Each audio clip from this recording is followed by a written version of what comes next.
Hello everyone, this is Santosh Kumar. Welcome to LIPS Research. We craft comfortable international research education. Today we are going to see about Ramjet and Scram jet engines. Ramjet and Scram jet engines are jet engine variants that ditch the rotary compressor and turbine from a regular jet engine. The two models rely on the natural ramming of air to produce thrust.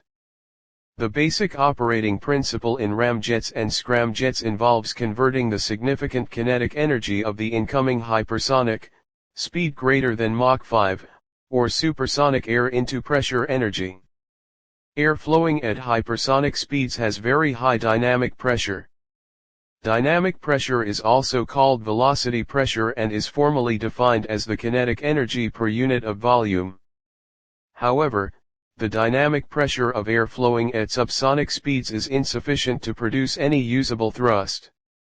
Furthermore, when an aircraft is at a standstill, the dynamic pressure of the air surrounding it is even lower and cannot be used to produce thrust.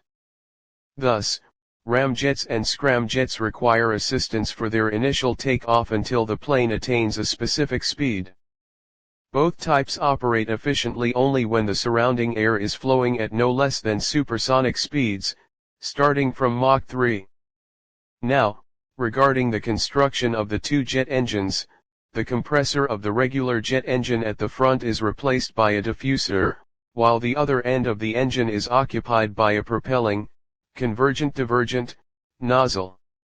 Diffusers are devices used to reduce the velocity of a fluid, incoming air, in our case, and increase its pressure and temperature.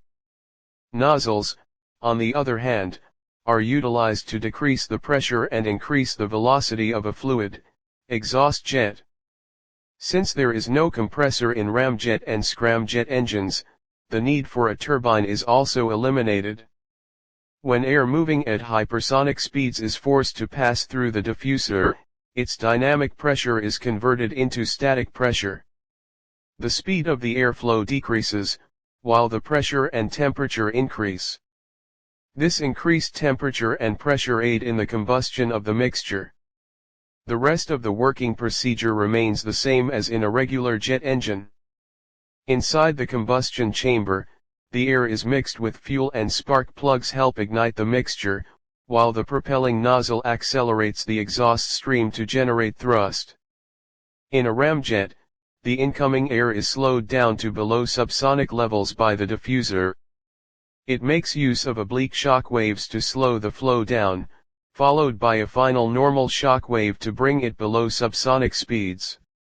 Since the amount of thrust generated depends on the speed of the exhaust jet, in ramjets, similar to jet engines, the amount of generated thrust is limited by the subsonic flow of air in the combustion chamber. To increase thrust production, the incoming air must not be slowed down below subsonic speeds. Scramjet engines do just that. Scramjet engines are nothing but an upgrade to ramjet engines. In fact, scramjet stands for supersonic combustion ramjet engines. In scramjets, the incoming airflow is not slowed down to subsonic levels and maintains supersonic speeds. This is accomplished by a more gradually diverging diffuser. The combustion chamber in scramjets is also modified to operate at supersonic speeds, while the combustion chamber in ramjets only operates at subsonic speeds. The propelling nozzle is also modified to accelerate the exhaust jet to higher Mach numbers.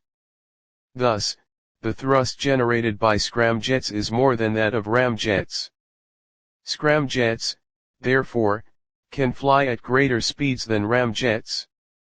Scramjets carry fuel and use the ingested atmospheric oxygen as the oxidizer, whereas rockets carry both fuel and an oxidizing agent on board. As scramjets don't carry an oxidizing agent, they are restricted to atmospheric flights and can't be used for space travel, yet. The use of scramjet technology might let us fly at speeds of more than 10 times the speed of sound, but it's still very much a work in progress.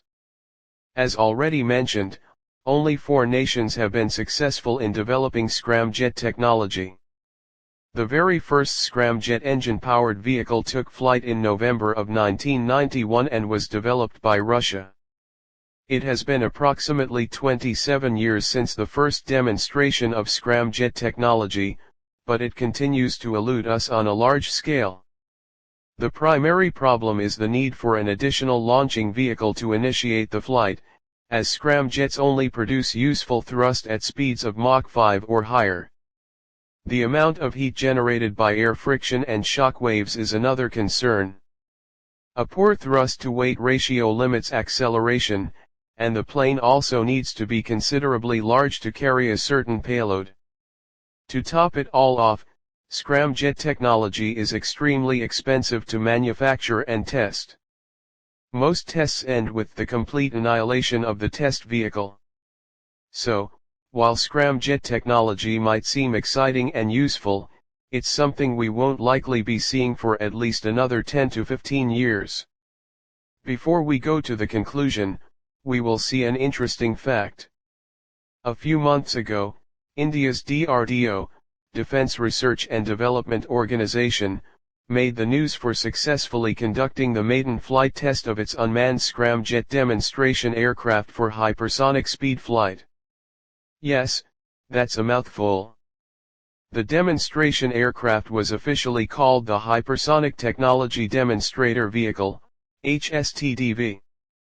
The aircraft was designed to achieve speeds greater than Mach 6. To put that into perspective, a passenger aircraft travels at a speed significantly below Mach 1. Speeds of Mach 6 or higher are achieved by using scramjet technology. Scramjet technology is extremely difficult to develop and, before India, only 3 other nations, USA, Russia, and China, have been successful in developing such a technology. Thank you for watching with Lips Research. Thank you for watching with Lips Research.